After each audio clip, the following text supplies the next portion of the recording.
dari Roh Kudus, kata Allah, maka ketahuilah bahwa dialah Roh Kudus yang telah menurunkan Al-Quran ke dalam hatimu dengan izin Allah. Itu baru betul. Bukan Tuhannya yang turun ke bumi, habis itu kayak orang apa itu, masih menerima firman. Koplak.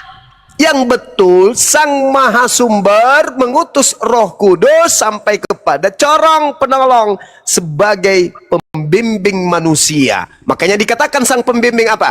Ya ayyuhan nas inni rasulullahi ilaikum jami'a. Itu baru betul.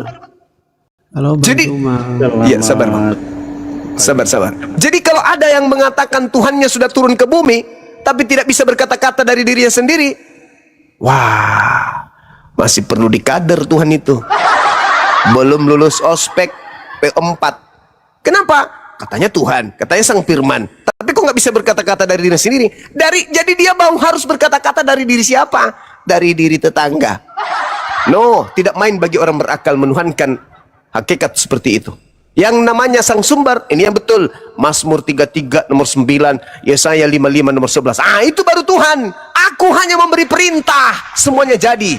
Innama amruhu idza arada shay'an ayyakula lahu kun fayakun. Itu baru Tuhan. Apa yang keluar dari mulutku tidak akan sia-sia, tidak akan kembali kepadaku sebelum apa yang kuperintahkan itu terjadi. Itu baru Tuhan. Kalau yang satu ini, aku tidak dapat berkata-kata dari diriku sendiri. Berhenti sudah, kau bukan Tuhan. Dah, selesai. Silakan, Akhi Sugi. Silakan Akhi. Ya gini Bang Suma, iman aku kan goyah kan, iman aku udah goyah ya. Di sini karena penjelasan Abang Suma buat aku ketar-ketir ya untuk mencari mana yang sebenarnya ini. Ya, di sini saya mau tanya kepada Abang Suma aja. Kalau Abang Suma jawab pertanyaan saya, berarti ya saya mau mencari ya keyakinan yang benar.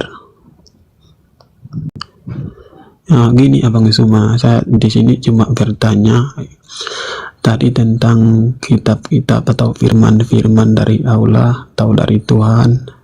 Di sini saya bertanya kepada Abang Suma, di mana kalau kitab Abang itu kalau memang firman Allah ya, di mana saksi mata Nabi Muhammad menerima wahyu itu di goa. Saya pengen tahu siapa saksi mata. Kalau memang itu benar-benar firman Allah, tunjukkan satu saksi mata kepada saya, supaya saya pengen tahu mana yang benar dan mana yang tidak benar. Karena saya ini orang yang rawan, yang pikirannya kemana-mana gitu. Kalau memang ada saksi mata ya saya akui gitu. Tapi kalau tidak ada saksi mata, karena saya pernah membaca itu di tempat yang gelap ya, yang di gua gitu. Oke Bang Zuma. Oke.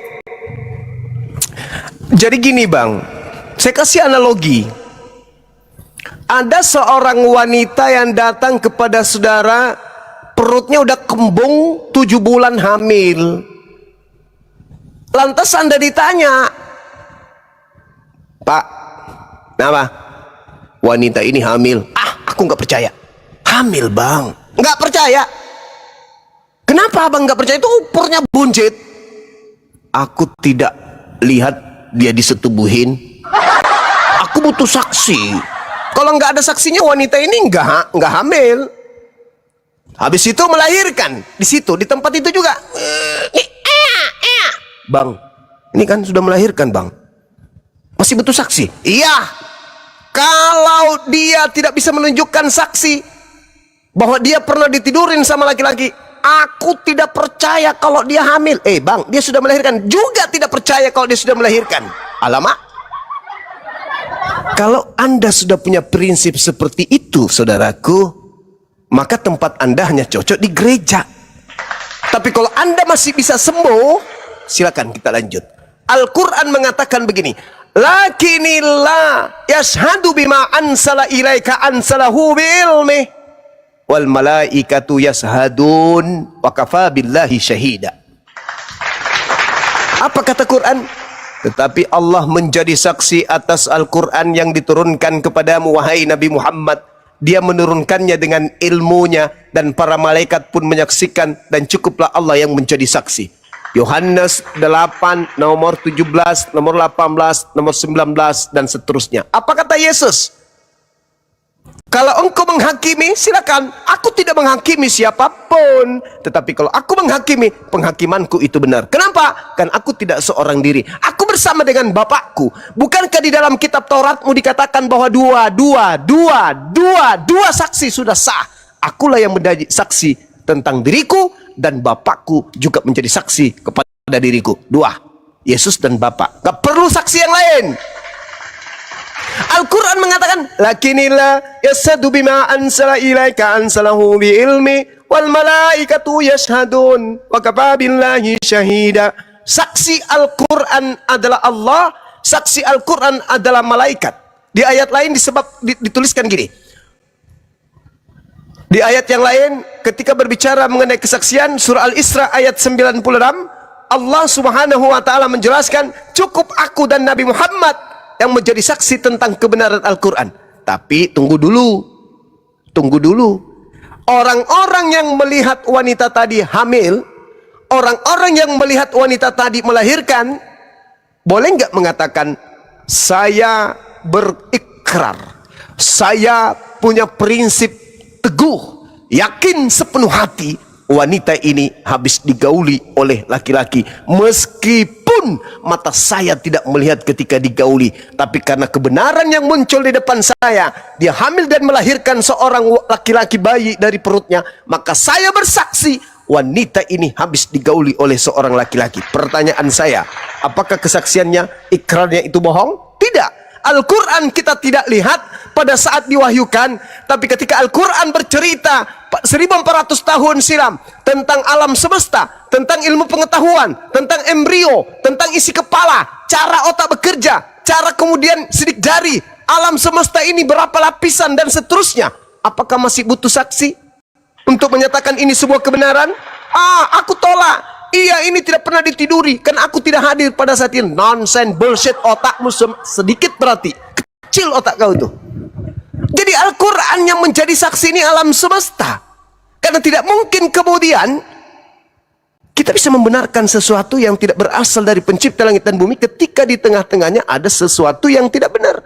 Al-Quran apa yang keliru ketika di Al-Quran berbicara mengenai embrio, ketika Al-Quran berbicara mengenai alam semesta, ketika Al-Quran berbicara mengenai proses terjadinya hujan, ketika Al-Quran mengatakan ada dua sungai yang tidak bersatu, ketika Al-Quran mengatakan di bawah dasar laut ada api dan seterusnya. Siapa yang menjadi saksi pada saat itu? Kenapa bisa benar semuanya berdasarkan ilmu pengetahuan? Masih butuh saksi ya? Masih butuh saksi? Hanya orang bodoh yang menutup diri dari Al-Quran. Lukas, Markus, Matius, ribuan saksi, 5.000 saksi. Oke, coba kita takar kebenarannya. Apa kebenaran yang bisa ditorehkan di sana? Pencipta langit dan bumi turun ke bumi. Terus nonotnya dipotong pada hari ke-8. Terus apa itu kebenarannya? Kemudian dia mati, dibunuh, disalib dan seterusnya. Terus masuk akalmu itu Tuhan dibunuh? Enggak. Lalu apa fungsinya saksi-saksi itu yang banyak kalau tidak masuk akal? Jadi nonsen kalau Anda mengatakan tak ada saksi. Al-Quran menjelaskan Al-Isra 96, An-Nisa 166. Kemudian Bukhari nomor 2, Siti Aisyah menjadi saksi tentang penerimaan wahyu oleh baginda Rasulullah Muhammad SAW. Satu lagi yang Anda harus pahami, Nabi Muhammad tidak seperti Paulus menuliskan 13 buku. Dia tulis di mana? Tak ada yang tahu. Dia ajarkan di mana? Tak ada yang tahu. Dia ada di Yerusalem, tapi dia bersurat ke Roma. Dia bersurat ke mana? Filipi. Dia bersurat ke Turki. Dia bersurat ke Laodikia. Dia bersurat ke Efesus. Dia bersurat ke Galatia. Apa ya itu? Cuman surat yang datang. Nabi Muhammadku di tengah-tengah kaumnya kemudian setiap menerima wahyu, dia jabarkan, dia ajarkan, dia sampaikan, ditadaburi kepada semua sahabat-sahabatnya, dan digaungkan oleh sejazirah Arab. Sejazirah Arab menjadi saksi. Sekarang Paulus bertemu dengan Yesus, siapa saksinya di Yerusalem? Apa nama kelompok orang-orang Yahudi hari ini yang menjadi keturunan saksi melihat Paulus bertemu Yesus? Ada? Gak ada. Tapi ketika Nabi Muhammad menerima wahyu, sejazirah Arab sampai hari ini tidak goyah. Mereka menjadi saksi secara turun-temurun bahwa kebenaran Al-Quran itu mutlak absolut dari pencipta langit dan bumi. Paulus 13 buku. Siapa yang menjadi saksi di rabi-rabi Yahudi hari ini? Ayo. Lukas, siapa yang menjadi saksi? Markus, siapa yang menjadi nonsen? Tapi Anda percayai itu sebagai firman Tuhan. Tapi kalau Al-Quran, profesor mana yang bisa menolak kebenaran yang ada di dalamnya? Tuhan tidak beranak, tidak diperanakkan. Ayo, profesor mana yang bisa menolak itu? Tuhan itu satu. Profesor mana yang bisa menolak itu? Tuhan tidak setara dengan ciptaannya. Profesor mana yang bisa menolak itu? Tuhan tidak beranak dan tidak diperanakkan. Profesor mana bisa menolak itu? Tuhan tempat bergantungnya semua alam semesta. Profesor mana yang bisa menolak itu? Tapi kalau dikatakan Tuhan turun ke bumi, masuk ke dalam perut wanita, habis itu brojol jadi bayi, diajarin jalan, disuapin, dinetein, nonotnya dipotong hari ke-8. Jangankan profesor, monyet, kalau sekiranya monyet itu bisa berbicara, monyet pun akan mengatakan, aku tidak percaya, sorry. Ayo, kemana akal Anda pergi? Oke, Bang Suma. Ya. Oke, silakan. Oke. Abang Suma sendiri udah mengakui ya bahwa tidak ada saksi mata Nabi Muhammad.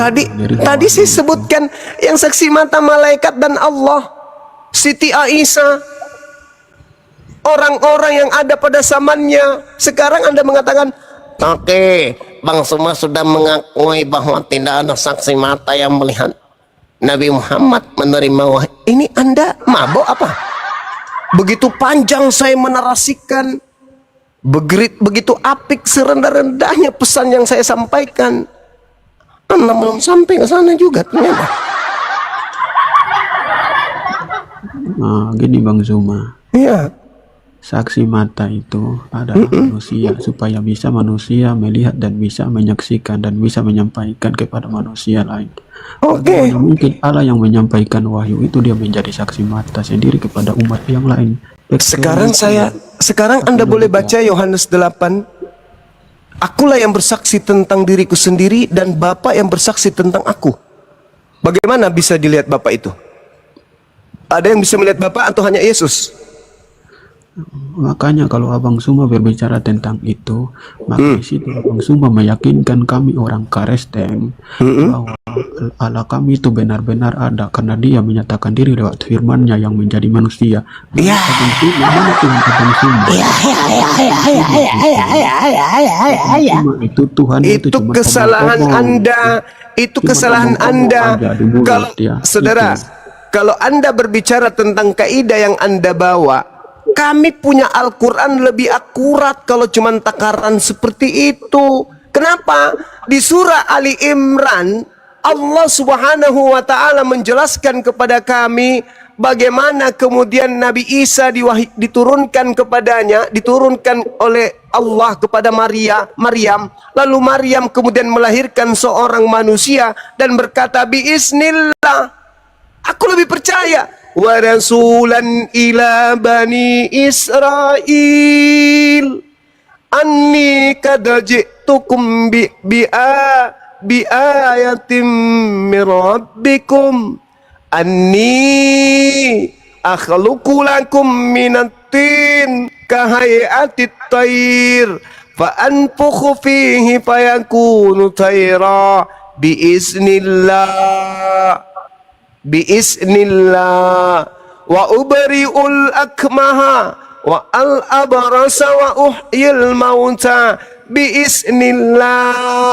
biiznillah wa unabbi'ukum bima ta'kuluna wa ma tadakhirun fi buyutikum inna fi dzalika laayatan lakum in kuntum mu'minin.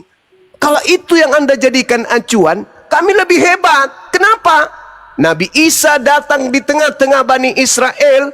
Dari bayi dia sudah bisa ngomong. Sampai ketika dia dewasa, dia bisa menghidupkan orang mati. Biiznillah. Apa kata Quran? Nabi Isa mampu melakukan segala mukjizat di tengah-tengah Bani Israel karena dia adalah utusan Allah.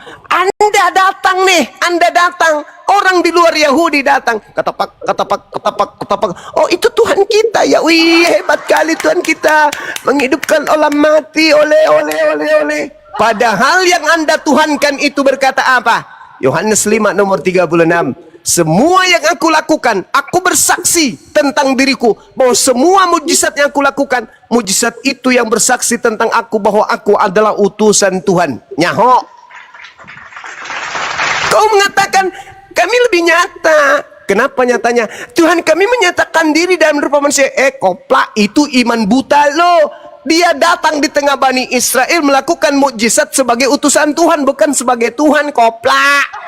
Kalau konsep itu yang kau punya, besok hari 100 tahun ada lo orang yang bisa lebih akurat daripada Anda. Dia bisa mengatakan begini, hei, you santri berdarah, Tuhan lu belum apa-apa coy.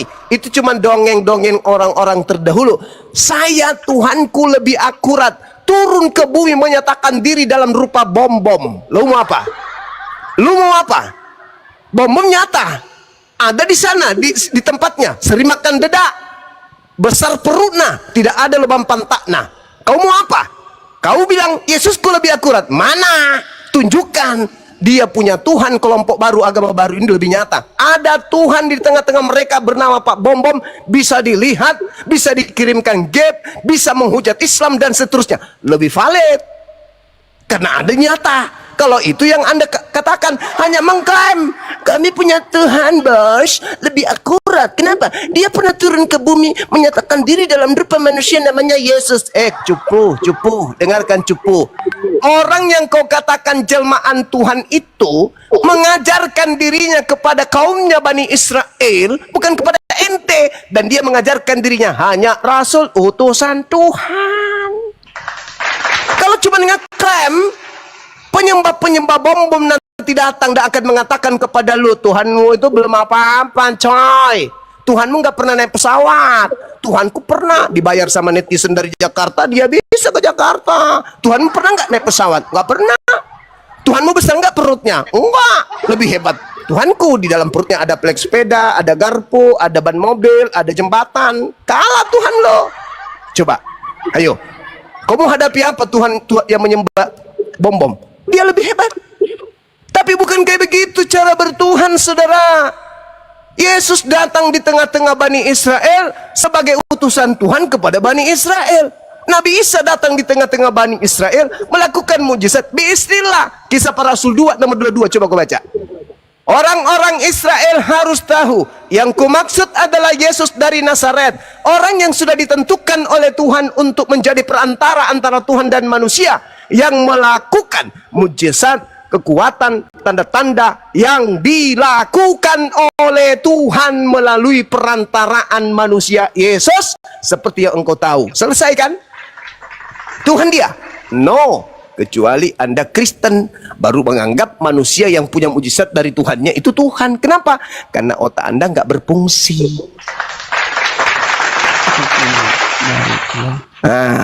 Nangis dulu ya. Gini bang, nangis. Gini bang, Suma dengar dulu ya. Nangis. Pak santri itu ya. Gantian lagi ya. Nabi yang benar turun pakai nono gitu. Tuhan yang benar itu turun. Jadi bayi diajarin sama emaknya jalan gitu. Tuhan yang benar. Alamak, sudahlah kawan, kau mandi dulu, kau mandi dulu. Yahweh yang benar menjanjikan Mesias itu untuk kepada Bani Israel. Kepada Bani Israel. Sekarang kepada Bani Israel. Kau baca suratnya Paulus Galatia 4 nomor 5. Baca surat Paulus Galatia 4 nomor 5. Yesus ini adalah penebus orang-orang orang yang takluk di bawah hukum Torah. Ada siapa itu? Bani Israel. Galatia 3 nomor 13. Kristus telah menebus Bani Israel dari kutu hukum Torah. Di mana Bukan kepada Yahweh menjanjikan Nabi itu biar kau tahu ya. Biar Lebih orang baik semua Anda tahu sekarang di sini. ambil sabuk kelapa, pakai rinso, Biar orang gosok tahu di gigi. sini. Habis itu tidur. Ya, di mana Yahweh menjanjikan nabimu itu biar orang tahu di sini. Saya sebutkan dalilnya. Jangan kemana-mana. Yahweh Ya, yang saya menjanjikan sebutkan Nabi dalilnya. Di mana Yahweh Yahweh yang menjanjikan Nabi saya. Kamu Yahweh jangan yang goyang benar kemana-mana. adalah menjanjikan Saya bacakan Mesias. dalilnya. Nih. Saya bacakan Kau dalilnya. aja. Kau aja Jangan kau sanggup ngomong sendiri. menunjukkan saksi mata. Ulangan 33 nomor 2. Nih, kutunjukkan dalilnya tentang nabiku Nabi Muhammad. Mana Kau baca ada itu di kitabnya situ? Yahudi. Nah, Kalau Anda di mana membantah Yahweh silakan kasih data. menjanjikan Diam nabimu dulu. itu? Kalau kau Anda bintang kan? tunjukkan Yahweh menjanjikan Berkatalah nabimu itu, dia, Tuhan datang dari Sinai, terbit kepadanya dari Mesir, dari Seir, ia nampak bersinar dari pegunungan Paran, datang di tengah-tengah 10.000 orang suci yang sudah bersunat, di sebelah kanannya tampak kepada mereka api yang menyala. kalau Ini Yahweh siapa? itu menjanjikan Siapa nabimu yang itu? datang dari pegunungan Paran? Siapa? Membawa 10.000 orang yang sudah bersunat. Siapa? Nah, Yahweh Ah, menjanjikan oh, nabimu ah, mana? oh, Kau tahu ah, ya. oh, ha, ha, ho, oh, Ya. ah, oh, ah, oh, Mana-mana ha, ha, kau ho, bisa ketemu. oh, ah, oh, Kau kalah. hua. Itu dalilnya. Kalau Anda mengatakan itu bukan Nabi Muhammad, lalu siapa? Belum ku bawa Yesaya 29. Apabila kitab termaterai itu diberikan kepada orang yang tidak bisa membaca, apa katanya? Aku tidak bisa membaca. Itu siapa? Siapa itu? Siapa yang diberi kitab termaterai yang tidak bisa membaca? Siapa? Hah? Ho, ha, ho, ha. Gimana teman-teman? Cukup menghibur nggak? Menghibur nggak? Ya sebentar ya, saya sambung. Ya udah. Yang di bawah saya tanya, menghibur nggak? Lumayan. Nah, lumayan. Tapi onde-ondenya belum datang. Gimana deh? Banda malu aja balak betul. Ya, selamat pagi saudara semua. Ahi Sugi, bangun Ahi. Enggak, saya sama Anda, saya sama. Ahi, alah. Ini kalau Anda ini tabung gas dikasih roh, ngapain saya ini? Ahi. Sama Anda aja. Lu ngomong apa sih, Sama Rames? Bang Suma. Rames, kamu ngomong apa? Ahi, tolong layani dulu tabung gas yang dikasih roh ini. Enggak. Ahi, ya lanjut. Masya Allah. Lanjut Ahi. Enggak mau saya sama Bang Alah. Sugi sama Bang Hadi. Sok Sama Bang paten. Suma aja. Ilmu kau nyampe nggak tuh? Sama Bang Suma aja. Yo Bang Suma, ayo. Kita ngobrol santai aja. Lu mau diatur apa mengatur? Waduh, Bro, mau ngatur apa mau diatur? mau diatur. Ya udah, kepada Sugi itu. Apa? Topik apa? Saya nggak ada pembahasan. Udah saya diam Ya aja. udah, kalau begitu Tunggu yang lain. saya Bang eksekusi Handi, mau. Bang Handi izin, Bang Handi. Iya bunda, silakan bunda. Belum mulai, ini dong tap-tap layar, follow akun yang di atas, akun Bunda Mila, akun Bang Sugi yang kecil juga ini kayaknya ya. Enggak, ini besar nih, Bang Handi, 15 ini yang gede ribuan ya? juga ini. Ya masih perlu tambahan lah biar kalau buka sendiri itu banyak yang ngelihat. Ayo Ewan Villa 10.000 nih. Masa ya nggak ada yang ini? Ayo biar lebih semangat lagi nih. Masih pagi, belum subuh. Jam berapa di Makassar? Udah jam 3 kayaknya. Setengah tiga bun. Nah, Lanjut. 3. Ayo kalian follow saya 4.000. Kalian tinggal pilih mau kasih Bang Zuma apa. Ayo semangat. Biasanya Iwan Villa Gurunda yang pilih Gurunda. Ini- Saya ngikut aja. Bunda Mila, Ustaz Tugi sama Bang Handi kenapa belum tidur? Udah pagi nih. Loh, saya siang di sini. Saya masih semangat nih baru jam 11 pagi. Kami lagi di Dubai. Saya sendiri di Lagi Dubai. di Dubai bener. Saya lagi Saya- di Burundi. saya di udah sini. gak mikir Saya lagi di kerja, Amerika. Saya udah gak mikir kerja, jadi nggak perlu tidur cepat. Kalau Bunda Iya, Rahma itu sudah bukan di planet bumi dia. Ya, bukan masalah Bunda Rahma mikir udah ngelindur kerja. dari tadi. Saya Masalahnya konsultan. kan harus jaga kesehatan. Siangnya tidur bang, siangnya tidur. Jadi malam nggak tidur bang, Oh. siangnya tidur. Ayo Iwan Tidur Fala, siang Iwan itu Fala, ayo nggak gas, bagus, ayo. Ustaz Sugi. Oh nyatanya saya sehat-sehat aja, alhamdulillah udah Anak sendiri bertahun-tahun. belum tidur, nggak pakai ngajarin. Gimana sih lu? Betul, paus. Oke, paus. Ayo. Nah, kan saya kan masih muda, Bang Udah lah Handi. bang, apa yang mau dibahas bang? Ayo lah bang. Ya. Sama Bang Suma, saya tadi ada janji sama Bang Suma soalnya nggak enak kalau Ya, kalau nggak enak kasih kucing. Udah turutin bang Juma. Nanti kecewa dia bang. Siapa tahu dia dapat hidayah kan? Paling enggak kalau dia nggak dapat hidayah, yang dengar yang dapat hidayah. Tapi kayaknya nihil deh ke arah itu. Ya paling enggak yang dengar. Percaya lah Iya, bang. benar. Orang-orang yang dengar tadi itu bagaimana melihat kualitasnya para debater Kristen itu, dia sendiri sebenarnya udah muak itu. Gitu.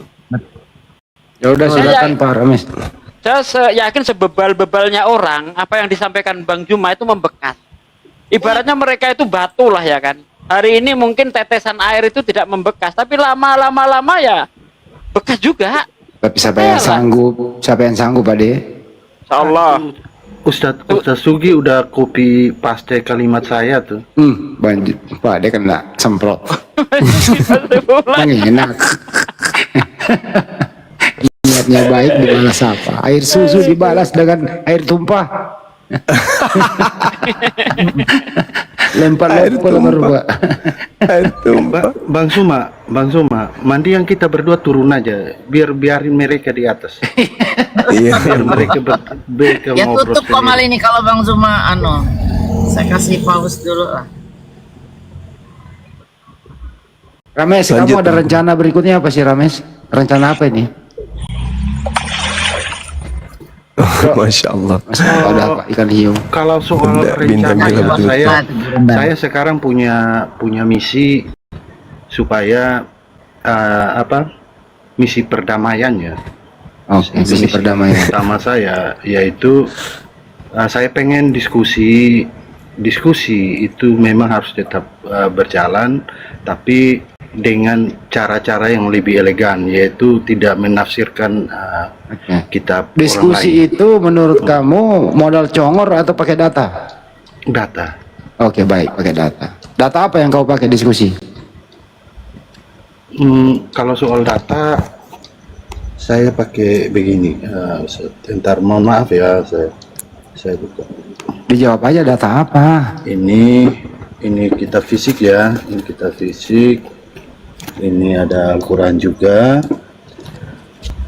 Jadi saya siapkan datanya. Kalau Oke. Bible aja dulu. Bible dulu. Tunjukkan di situ data di Bible itu. Pak Handin Dengerin dulu lah. enggak sama Anda. Katanya mau diskusi tadi pakai data.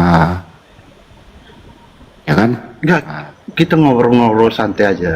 Menurut Berarti nggak diskusi, mau ngobrol gitu loh. ya ngobrol aja. Menurut Topik Bang apa Andi, mau diobrolin? menurut Bang Andi, kira-kira dalam keimanan Bang Handi itu ada nggak penafsiran yang keliru? Ada nggak? Kira-kira ada nggak? Apa sih pertanyaannya? Keimanan, penafsiran apa sih maksudnya? Dalam menafsirkan ayat-ayat kitab, ada nggak ada orang-orang yang bisa menafsirkan secara keliru? Ada nggak? Ngomong apa sih ini orang? Penafsiran apa? Gak denger gua. Di Islam itu bang tidak boleh menafsir sembarangan. Oh, penafsiran. Harus ada 15 ilmu yang mereka dia dikuasai untuk bisa menafsirkan Al-Quran itu. Nah bagi kami orang-orang yang ilmunya tidak memenuhi syarat itu, kita ikuti para mufasir itu. Ada Ibnu Katsir, ada jalan lain dan sebagainya. Ikuti itu. Kita nggak boleh nafsir karena kalau kita nafsir sembarangan walaupun betul itu salah. Nafsir tanpa ilmu walaupun betul itu tetap disalahkan. Hukumnya dosa, nggak boleh. Nah, kalau para mufasir itu ya tidak mungkin ada kesalahan di situ, Bang. Nggak mungkin ada kesalahan karena mereka menafsir pakai ilmu. Gitu bang. Berarti poinnya yaitu punya ilmu ya, karena kalau dalam Kalau kekristenan ditanya tadi menguasai 15 ilmu, punya ilmu nggak? Ada aja lu. iya kan menguasai 15 ilmu kan itu kan punya ilmu itu namanya, ya kan. Nah kalau dalam Menguasai 15 ilmu, punya ilmu apa sih? Kalau di Kristen tafsir cabang mandiri, Bang. enggak seperti itu. Coba Jadi- kalau saya punya satu pertanyaan, saya tanyakan kepada 10 orang Kristen, pasti saya akan mendapat jawaban 11 jawaban yang berbeda-beda. Soal ketuhanan aja. Tuh, Padahal yang ditanya 10. 10, satu. Bonus itu pada saat bonus. Iya. Iya, Bang, apa Anda nggak merasa? Ya, setiap orang Kristen bebas menafsir. Coba. Bebas menafsir. Kalau kami orang Islam nggak ada yang menafsir. Penafsiran dalam kekristenan itu tidak boleh ayat yang satu bertentangan dengan ayat yang lain. Itu poin pertamanya. Pokoknya ya itu sebelum memaknai satu ayat itu harus benar-benar hikmat, bukan hikmat yang bukan standar bagi dunia. Ilmu ya. apa? Ilmunya ilmu apa, Bang? Yang harus dikuasai untuk bisa menafsir Bible itu ilmu apa namanya? Ilmu peluka. Kalau di Islam tuh ada namanya ilmu tajwid, ya, nausorob, Peluka jagang. macam-macam ada 15 lah. Sekarang ilmu apa supaya saya bisa menafsir Bible sesuai dengan Ilmunya, saya kaidah. jawab, Ilmunya- saya jawab. ilmunya itu, adalah ilmu rumah sakit Hermina. Hermina. ilmu apa, Bang? Biar saya pelajari, Bang. Ya, jadi ilmu untuk menafsirkan Bible jangan merasa bahwa Anda sudah lebih berakal. Kok ilmu daripada jangan merasa orang lain. gimana sih? Gimana, Bang? Itu karena itu kesombongan ya. Kesombongan Tuhan benci sombong. Nah, itu harus Kamu ditanya pakai berdoa ilmu dulu. apa, menafsir, Setelah kucuk. berdoa, minta hikmat langsung dari Tuhan karena Nah, Kamu justru ditanya. itulah yang membuat Kristen ini semakin bobrok karena Saya setiap orang di-mute. mengaku memiliki Roh Kudus. Sehingga penafsirannya berbeda-beda. Ya kan? Kalau kami enggak, ilmu yang dipakai, akal dipakai. Sehingga jawaban kami tidak ada yang berbeda. Coba kau tanya seluruh orang Islam, Tuhanmu siapa? Allah. Allah itu akal seperti mana yang apa? lebih tinggi, Ustaz Sugi? Apa? Akal mana yang lebih tinggi manusia daripada Boleh Tuhan? Akal akal mana sih. yang lebih tinggi? Gimana sih? Emang Tuhan itu harus pakai akal gitu? Sumber itu, segala akal Bang, adalah Tuhan. Sumber segala akal, hikmat. dengar. adalah Tuhan. Akal itu dari bahasa Arab yang artinya mengikat. Nah, akal itu dari bahasa Arab yang artinya mengikat. Apakah Tuhan itu terikat? Dia baru bisa membuat kebijakan, dia baru bisa mikir kalau dia berakal, menggunakan otak. Tuhan tidak seperti itu. Tuhan itu maha berilmu. Untuk mengetahui sesuatu, untuk membuat kebijakan, Tuhan nggak mikir dulu. Namanya maha berilmu dia. Dia sudah mengetahui apa yang akan terjadi, yang sebelum yang dahulu, sekarang dan yang akan datang. Itu Tuhan udah tahu semua. Jadi nggak perlu pikir dulu lah, saya mau menciptakan ini. Iya. Dan tidak seperti itu Tuhan. Jadi salah Benar, pertanyaan Anda, mana lebih tinggi akal Anda atau Tuhan? Oh, bukan begitu. Nah, justru karena itu, saudara sudah mengakui hal itu, saya sangat setuju ya. Nah, tadi kenapa saat saya bilang minta hikmat dari Tuhan, saudara malah, kalau kami harus berakal dulu. Seolah-olah akal manusia itu lebih tinggi daripada Tuhan. Kenapa harus diandalkan akal manusia? Sedangkan hikmat tertinggi adalah hikmat dari Tuhan itu sendiri. Seseorang tidak mungkin bisa menafsirkan satu ayat kitab suci dengan baik dan benar apabila di hatinya itu ada kekotoran gitu loh. Saya jawab, Bang. Dia mau sekolah tembus bumi juga tidak akan mampu dia. Saya jawab. Ya, jadi gini. Mau ngomong apa? Aku sampai lupa ya. Jadi gini.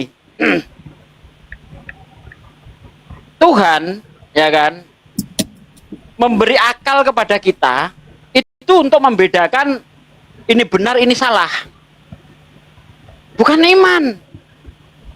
Kalau iman dijadikan sebagai tolak ukur untuk membedakan mana benar, mana salah, maka di dunia ini nggak ada orang yang salah ketika nyembah Tuhan. Nggak ada yang salah berdasarkan iman. Ada nyembah sapi benar bagi iman mereka. Akal yang dipakai. Nah, di Islam itu bukan cuma akal, tapi iman. Iman dan akal harus seiring sejalan. Iman tanpa akal itu buta, akal tanpa iman pincang, jadinya ateis. Iman tanpa akal bodoh. Makanya orang Kristen di abad-abad pertengahan pernah mengalami zaman kebodohan. Karena mereka hanya mengandalkan iman. Ini sejarah. Ini bukan hujatan. Sejarah membuktikan orang Kristen pernah mengalami zaman kebodohan. Sehingga seorang ilmuwan ya yang terkenal, Galileo Galilei, itu dihukum oleh gereja. Karena apa yang disampaikan oleh Galileo Galilei itu bertentangan dengan gereja, bertentangan dengan Bible. Nah, baru-baru ini otoritas Katolik minta maaf itu di makamnya Galileo Galilei. Ternyata apa yang disampaikan Galileo Galilei betul. Nah, di Islam bagaimana? Iman dan akal harus seiring sejalan. Akal untuk menuju kepada keimanan yang benar. Tidak bisa hanya modal imani saja. Oh, apa yang dikatakan Tuhan, yang penting kita imani. Karena Tuhan itu lebih tinggi dari kita. Lah kalau udah tahu salah, mau diimani saja. Kan nggak mungkin. Makanya Al-Quran itu menegur kita, afala yatadabbarun Al-Quran. Apa kamu itu nggak neliti Al-Quran? Telitilah Al-Quran itu, teliti. Jadi kita itu dilarang hanya modal imani saja. Tidak boleh. Afala yatafakkarun. Apa kamu nggak mikir? Afala yatawakilun. Apa kamu nggak menggunakan akalmu? Jadi orang Islam dituntut menggunakan akal. Begitu, Bang. Lantas kenapa tadi Ustadz mengatakan bahwa penafsiran kitab suci saudara itu harus mempunyai beberapa ilmu, ya kan, tadi sudah dikatakan demikian. Sehingga seseorang tidak memiliki satu kebebasan dalam bisa menafsirkan ayat kitab suci yang diimaninya, selagi hal itu tidak bertentangan dengan ayat yang lain. Kenapa dibatasi? Jadi berbeda gini, dengan Kristen, ya. saudara, ya. Oke. Berbeda dengan Kristen. Kristen kan seseorang akan terlihat bahwa dia akan salah dalam menafsirkan satu ayat kitab suci apabila yang di dalam dirinya sedang dituntun oleh roh tidak benar. Pasti dia akan menafsirkannya dengan cara yang keliru. Sedangkan kalau orang itu dipimpin oleh roh kebenaran, sudah pasti dia menafsirkan ayat tersebut tidak akan bertentangan dengan ayat yang lain. Saya kasih contoh. Oke, saya jawab, Bang. Ini contohnya. Ada 2.400 denom Kristen. Ada 2.400 denom Kristen, bahkan lebih ada 4.000-an. Dari denom-denom itu, mana penafsiran yang paling benar? Masing-masing mengaku memiliki Roh Kudus. Saya tanya, mana penafsiran yang paling benar?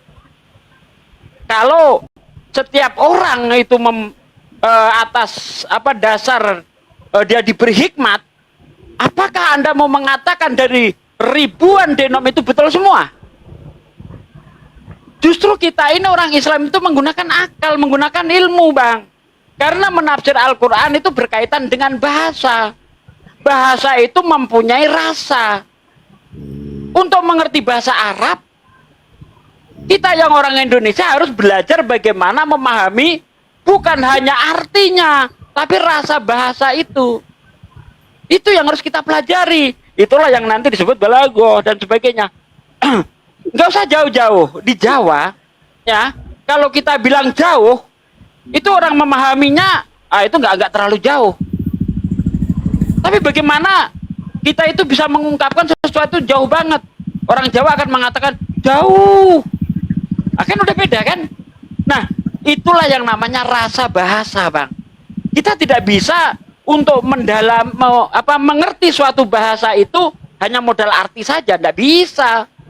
Tidak bisa, Bang. Karena setiap bahasa pasti punya rasa bahasa itu sendiri. Begitu, Bang. Bagaimana coba? Anda mau mengerti makna yang sebenarnya itu, kalau tidak ngerti rasa bahasa itu, tidak bisa. Itulah yang namanya ilmu. Tidak hanya modal imani saja. Diperlukan ilmu, Bang. Untuk mengetahui segala sesuatu, ilmu. Nah, dari ilmu itu nanti menumbuhkan iman. Begitu Bang. Ya, kalau soal ilmu kan tadi saya sudah sepakat dengan hal itu, tapi ilmu tertinggi kan adalah Tuhan itu sendiri. Nah, Betul. bagaimana standar kita bisa menilai seseorang itu bisa berilmu tinggi apabila dalam kehidupan sehari-harinya itu sangat jauh dari kebenaran. Nah, orang yang jauh dari kebenaran mustahil dia bisa mendapatkan ilmu yang tertinggi daripada Tuhan itu sendiri, karena roh yang sedang memimpin dia adalah roh yang tidak benar. Iya kan? Oke. Yang kita bahas bukan perilaku orang. Kalau Anda membahas perilaku orang untuk menentukan orang itu untuk menentukan agama itu benar atau salah, tidak tepat. Karena perilaku penganut sebuah agama itu relatif, Bang. Di Islam ada yang jahat, ada yang baik. Di Kristen ada yang jahat, ada yang baik. Kita ilmunya yang kita ambil. Bagaimana dia menafsir, ya, ketahuan bahwa dia itu menafsir itu benar, tentu tidak akan bertentangan dengan ajaran pokok. Gitu loh. Di Islam misalnya, orang menerangkan Allah. Kalau dia penafsirannya itu bertentangan dengan Quran, maka penafsirannya nggak benar. Nah, saya lihat semua orang Kristen ketika berbicara tentang Tuhan nggak ada yang benar. Makanya sudah 2000 tahun kalian itu masih cakar-cakaran masalah Tuhan. Kalau boleh saya bilang, Kristen ini agama prematur. Masalah yang paling dasar saja belum selesai 2000 tahun. Padahal sudah konsili berkali-kali. Ada konsili Yerusalem, konsili Nicea, konsili macam-macam lah. Tapi nggak kelar-kelar. Islam dalam waktu 13 tahun selesai urusan ketuhanan. Sebelum hijrah ke Madinah, Rasulullah itu menata keimanan dulu. Selesai 13 tahun. Kristen 2000 tahun masalah ketuhanan belum selesai. Ada yang mengatakan Yesus itu Tuhan sendiri. Ada yang mengatakan Bapa itu Tuhan itu sendiri, Yesus itu Tuhan. Ada yang mengatakan tiga-tiganya Tuhan. Macam-macam lah. Ya, makanya kalian nggak kelar-kelar masalah ketuhanan. Islam selesai, Bang. Kenapa? Karena apa? Ketika kita menafsir itu pakai ilmu. Dan ilmu yang kita miliki tidak boleh bertentangan dengan Quran dan hadis. Gitu, Bang. Akhi Juma mau nyambut, silakan Akhi Juma. Saya ingin menanggapi yang tadi ya, saudara mengatakan, di Kristen sendiri denomnya kan sudah banyak dan apanya sudah berbeda-beda penafsirannya. Nah, saudara, ini membuktikan, lagi-lagi membuktikan bahwa Tuhan itu tidak bisa mampu dijangkau oleh manusia. Tapi satu-satunya yang bisa dijangkau oleh manusia adalah firman Tuhan itu. Saya buktikan kepada saudara ya, semua Kristen, ya mau dia denom apapun itu, apabila dia mendasarkan kepada Alkitab, ya, itu poin utamanya sudah pasti kasih. Karena ada dua hukum, saudara, yaitu kasihilah Tuhan Allahmu dengan segenap hatimu dan dengan segenap akal budimu, dan seterusnya. Yang kedua, kasihilah sesama manusia seperti dirimu sendiri. Itu semua sepakat akan hal itu. Bahkan tanpa kekristenan pun hal itu berlaku. Karena manusia dari dahulu mengenal Tuhan itu lewat firman-Nya. Bahkan saudara pun akan menyetujui hal itu. Karena apa? Kasih itu tidak bisa dibatasi. Nah, kalau soal Tuhan, itu membuktikan bahwa manusia tidak bisa menjangkau Tuhan itu. Ya, nah saya ingin tahu kalau memang saudara bisa menjelaskan tentang ketuhanan saudara, saya ingin tahu sejauh mana saudara mengenal Tuhan saudara. Karena mohon maaf saudara, setahu saya tidak ada seorang pun manusia yang bisa kenal Tuhannya kalau tanpa firman, mau dia apapun itu. Terima kasih. Ya, Akhi Juma mau masuk, silakan. Akhi Juma, kayaknya tadi udah ngasih kode tuh.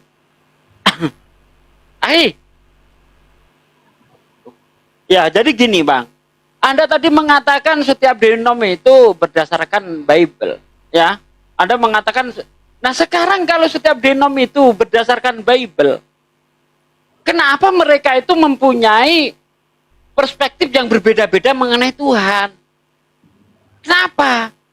Inilah karena apa? Karena mereka punya penafsiran mandiri, cabang mandiri mereka. Mereka masing-masing, oh kami memiliki Roh Kudus. Nah sekarang kalau masing-masing mengaku punya Roh Kudus, kenapa penafsirannya berbeda-beda? Apakah Roh Kudusnya banyak? Oh ini denom apa misalnya karismatik, Roh Kudusnya beda, denom ini beda, sehingga menafsirkan hasil yang berbeda-beda begitu. Kalau Roh Kudusnya sama, seharusnya penafsirannya sama. Tapi kenapa bisa berbeda-beda seperti itu? Wah, itulah Tuhan nggak bisa dijangkau manusia. Artinya Tuhanmu tidak bisa menerangkan dengan baik. Sehingga terjadilah perbedaan itu. Beda kami di umat Islam. Seluruh umat Islam mengenai ketuhanan semua sama. Karena Tuhan sendiri yang menjelaskan tentang dirinya. Gak usah banyak-banyak. Tuhan itu seperti apa? Tuhan itu Esa Tunggal satu-satunya. Qul huwallahu ahad. Allah itu tunggal. Katakanlah Muhammad, Allah itu Esa Tunggal. Terus seperti apa lagi? Allahu Somad. Semua makhluk bergantung kepada Allah. Allah tempat bergantung seluruh makhluk. Lam yalid walam yulad, tidak beranak dan tidak diperanakkan. Walam yakul lahu kufuwan ahad, dan tidak ada yang serupa, tidak ada yang setara, tidak ada yang menyamai. Apa? Tidak ada yang menyamai Tuhan itu, nggak ada. Simple. Di Islam itu tidak harus, oh Tuhan itu 3 pribadi, 1 hakikat. Belum ada orang Kristen lulus menerangkan tentang Trinitas. Belum ada. Belum ada, Bang. Coba orang Kristen mana yang lulus menerangkan tentang Trinitas? Belum ada. Saya debat bersama Bang Juma sudah 17 tahun. Belum ada orang Kristen lulus menerangkan tentang ketuhanan. Islam cukup dengan surah Al-Ikhlas selesai. Walaupun di dalam ayat Al-Quran itu bertebaran, banyak sekali bertebaran ayat-ayat yang menceritakan tentang bagaimana Tuhan itu. Ya, salah satunya laisa kamitslihi syai'. Allah itu tidak seperti makhluknya. Logis. Segala yang diciptakan pasti berbeda dengan yang menciptakan. Logis. Simple logis, Bang, di Islam itu untuk mengenal Tuhan. Izin, tele-tele, Bang. Bang Sugi, izin. Malah sekarang ini ada yang mengaku menjadi Tuhan dan menjadi Nabi. Itu sering tuh naik ke komal kita tuh. Jadi dia membuat Bible baru. Nah, dia mengatakan diri dia Kristen sendiri. Gimana tuh? Seperti itu. Coba. Nggak kelar. Memang nggak kelar. Ketuhanan mereka ini nggak selesai. Biar udah bertahun-tahun. Ya, tadi dia mengatakan disuruh mengasihi. Nah, ternyata menyuruh mengasihi itu penafsirannya juga beda-beda. Orang yang cinta lagi bete, penafsiran kasih sesamamu artinya mengasihi sesama laki-laki, perempuan sesama perempuan, karena kasihilah sesamamu seperti kamu mengasihi dirimu sendiri. Diartikan oleh mereka mengasihi sesama jenis. Kan? Betul. Inilah penafsiran yang cabang mandiri itu tadi. Coba kalau menafsir itu pakai ilmu, pasti tidak akan yang berbeda. Tidak ada. Begitu, kawan. Bang Rames, buka mute-nya. Ya, saudara, terima kasih. Ya, saudara tadi tentang ini menjelaskan ketuhanan, ya, saudara. Jadi kami meyakini Tuhan itu adalah Tuhan yang hidup, saudara. Ya, saya akan tunjukkan. Ini ada di Kejadian 1. Ya, di sini ada Allah. Ya, dan di sini di ayat keduanya ada Roh Allah. Roh Allah melayang-layang di atas air. Saat Roh Allah melayang-layang di atas air, tidak menuliskan bahwa di sini ada Allah dan Roh Allah dan firman Allah melayang-layang di atas air. Tapi hanya Roh Allah saja. Ya. Nah, di ayat ketiganya ada firman Allah, ya. Nah, saya ingin menjelaskan kepada saudara bahwa Tuhan kami itu adalah Tuhan yang hidup. Yaitu ada firman Allah yang dengan firman Tuhan menciptakan segala sesuatu. Yang dengan firman Tuhan menyatakan dirinya, ya. Dan ada Roh Allah Roh Allah yang menandakan itu Tuhan itu hidup. Karena dalam keyakinan kami Kristen, mustahil segala sesuatu yang tidak memiliki roh bisa dikatakan hidup, itu mustahil. Dan mustahil juga sesuatu yang tidak memiliki roh itu bisa menciptakan sesuatu yang memiliki roh. Nah, sama seperti di dalam diri saya, itu ada jasad sebagai wadah saya. Wadahnya berdiamnya jiwa dan roh saya. Jiwa dan roh saya adalah saya juga. Seperti itu. Nah, begitupun firman Allah ini, untuk memperkenalkan siapa Tuhan itu, diutuslah Bapa, Allah Bapa, mengutus firman-Nya ke bumi untuk memperkenalkan siapa Bapa itu. Jadi kami mengenal Tuhan yang hidup itu dari sang firman ini. Apabila kami tidak percaya kepada firman ini, mustahil kami bisa percaya kepada Tuhan. Begitu. Nah, saudara, saya ingin tahu, saudara mengenal Tuhan saudara itu dari apa? Apakah saudara berkenalan langsung atau mengenalnya dari firman juga? Silakan, saudara. Oke, udah. Jadi kalau Tuhanmu itu Tuhan yang hidup, masih kalah sama Tuhan saya. Tuhan saya bukan Tuhan yang hidup, tapi Tuhan yang maha hidup. Tuhan yang maha hidup, untuk bisa hidup nggak perlu roh. Kalau Tuhan hidup masih perlu roh, itu berarti Tuhan masih mengalami kekurangan. Apa bedanya dengan saya? Apa bedanya dengan monyet? Apa bedanya dengan anjing? Apa bedanya dengan babi? Babi bisa hidup karena punya roh. Tuhan tidak tergantung kepada sesuatu apapun. Allah itu maha hidup. Sehingga untuk hidup tidak perlu roh. Nah, itu bedanya, Tuhan saya lebih tinggi kali. Karena memang dia maha, Allah itu. Ya. Nah, di ayat itu, Kejadian 1 ayat 1 sampai ayat 3 itu orang Yahudi tidak pernah memahami bahwa itu adalah roh Tuhan. Tidak. Orang yang paham bahasa Ibrani, orang Yahudi, kitabnya orang Yahudi, tentu saya lebih percaya orang Yahudi daripada orang Kristen yang mengambil kitabnya orang Yahudi.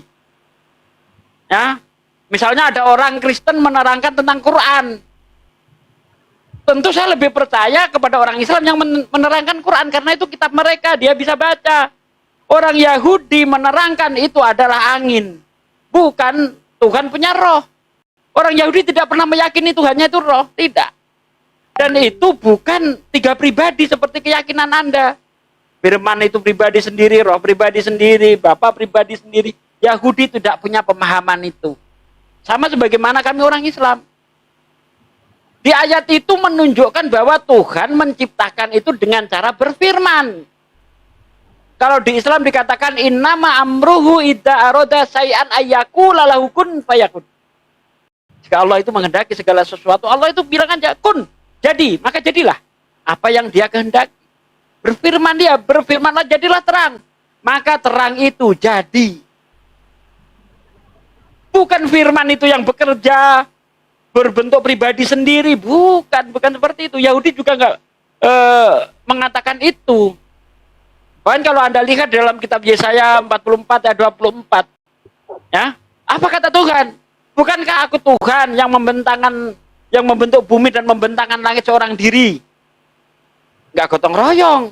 Tetapi tadi sepertinya Anda mau menerangkan bahwa Tuhan itu gotong royong, ada rohnya, ada firmannya, ada Bapa, sama-sama menciptakan. Kalau di orang Yahudi nggak seperti itu, bahkan kitab Yesaya nggak seperti itu. Bahkan Yesus sendiri, dia tidak mengakui dia sang pencipta. Matius 19 ayat 4. Tidakkah engkau membaca? Ia yang menciptakan manusia laki-laki dan perempuan sejak semula. Oh, Yesus nggak pernah mengaku dia sang pencipta. Nggak ada Yesus ngaku sang pencipta, itu nggak ada. Gitu. Nah, bagaimana kita mengenal Tuhan? Dari firman-Nya. Dari firman Tuhan itulah. Di Al-Quran, seperti yang saya jelaskan tadi itu. Innani anallah, la ilaha illa ana, fa'budu, fa'budni wa aqimi sholati dzikri. Nah, aku ini Allah. Tidak ada Tuhan selain aku. Allah sendiri yang menerangkan.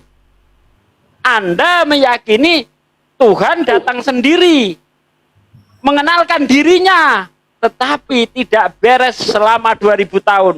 terbukti Kristen masih cakar-cakaran masalah Tuhan. Gak beres. Islam cukup mengutus, Allah cukup mengutus malaikat, sampaikan kepada nabinya, beres. Gitu Bang. Ya, jadi sangat luar biasa ya penjelasan dari saudara saya. Nah, saudara, tadi saudara mengatakan bahwa Tuhan orang Yahudi itu yang dikatakan yang di Kejadian itu bukan roh tapi angin. Nah, roh itu kenapa dikatakan angin? Karena roh itu tidak kelihatan, saudara. Ya, roh Allah itu tidak kelihatan seperti angin, ya kan? Nah, akan tetapi orang Yahudi tetap meyakini bahwa Tuhan itu memiliki roh. Walaupun mereka tidak meyakini bahwa firman Allah jadi manusia, tapi mereka tetap percaya bahwa Tuhan yang mereka Tuhan yang hidup, yaitu memiliki roh. Ya, nah saya ingin tahu, tadi saudara mengatakan bahwa Tuhan saudara tidak membutuhkan roh. Saudara, roh itu ada beberapa jenis, ya, yaitu roh yang diciptakan, yaitu manusia itu termasuk roh yang diciptakan. Malaikat itu roh, ada rohnya juga, itu diciptakan, menandakan mereka hidup karena mereka memiliki roh. Saya hidup karena saya memiliki roh. Nah, mana mungkin sesuatu yang tidak memiliki roh bisa menciptakan saya yang memiliki roh, ya kan? Nah, begitupun jiwa. Mana mungkin sesuatu yang tidak memiliki jiwa bisa menciptakan saya yang memiliki jiwa. Saya tanpa jiwa, saya dikatakan sakit jiwa. Ya kan? Nah, saya ingin tahu, saudara. Tadi saudara mengatakan bahwa Tuhan saudara tidak membutuhkan roh. Saya minta, saudara, di mana data saudara sampai saudara bisa mengatakan bahwa Tuhan saudara tidak membutuhkan roh? Lantas bagaimana dengan roh kami? Roh kami itu maknanya apa? Saya ingin tahu. Silakan. Ya, kan sudah saya terangkan tadi. Tuhan saya itu untuk hidup tidak perlu roh. Kenapa? Karena dia maha hidup. Kalau hidup itu masih perlu roh dia. Tuhan maha hidup. Mana dalilnya? Ya Hayyu, yang maha hidup. Di Islam namanya Ya Hayyu, yang maha hidup. Bukan cuma hidup dia. Kalau dia hidup, apa bedanya dengan kita?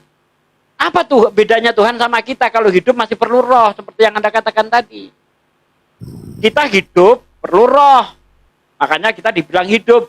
Tapi kalau yang namanya maha hidup, tentu akan berbeda dengan kita. Allah maha melihat. Kita melihat. Karena kita melihat, untuk bisa melihat perlu namanya mata. Tapi kalau yang maha melihat nggak perlu pakai mata. Untuk menengok ke belakang, Tuhan nggak perlu noleh. Karena yang digunakan, karena Tuhan itu maha melihat. Kalau Tuhan melihat, pakai mata, ingin nengok belakang, dia noleh. Ingin nengok ke atas, dia dangak. Ingin nengok ke bawah, dia ningklo. Tuhan tidak seperti itu. Tuhan itu tahu yang di belakang, yang di depan, yang di atas, yang di bawah, yang tersembunyi. Semuanya tahu dalam keadaan bersamaan. Nah, ketika kita hidup, kita melihat, tidak mungkin bersamaan itu juga kita melihat belakang. Tidak mungkin. Kenapa? Karena kita terbatas melihat pakai mata. Demikian juga Tuhan, kalau dia hidup, suatu saat bisa mati dia kalau kehilangan rohnya. Karena Tuhan maha hidup, dia hidup kekal. Baik ada rohnya, tidak ada rohnya, dia tetap hidup. Karena dia maha hidup. Nah, gitu loh. Ya, apalagi tadi yang pertanyaan yang terakhir tadi itu. Agak lupa saya itu. Coba diulang sedikit pertanyaan terakhir, Bang. Ya, jadi saya minta datanya di mana itu dikatakan bahwa Tuhan tidak memiliki roh. Tuhan itu memiliki roh, ya, yang Anda roh kami itu tadi ya, itu dia. Roh kami itu artinya roh dari Tuhan. Bukan Tuhan punya roh untuk hidup. Tuhan itu memiliki roh, fungsinya untuk menghidupi segala yang ada. Gitu loh. Makanya, nah kalau Anda kepada di dalam surah Maryam ya, roh kami menjelma menjadi manusia, itu malaikat. Di situ. Intinya tuh, ya Atarim malaikat. 12 kalau nggak salah. Ya, surah Maryam itu malaikat menjelma menemui Bukan Maryam. Kayaknya bukan di surah Maria, di surah Ali Imran, kayaknya. Ali Imran, Atarim Ali Imran. 12. Ali Imran. Itu malaikat kalau roh kami di situ. Bukan rohnya Tuhan, bukan. Maksudnya roh Allah itu roh dari Allah, roh miliknya Allah. Sama juga begini, Bang. Baitullah, rumah Allah.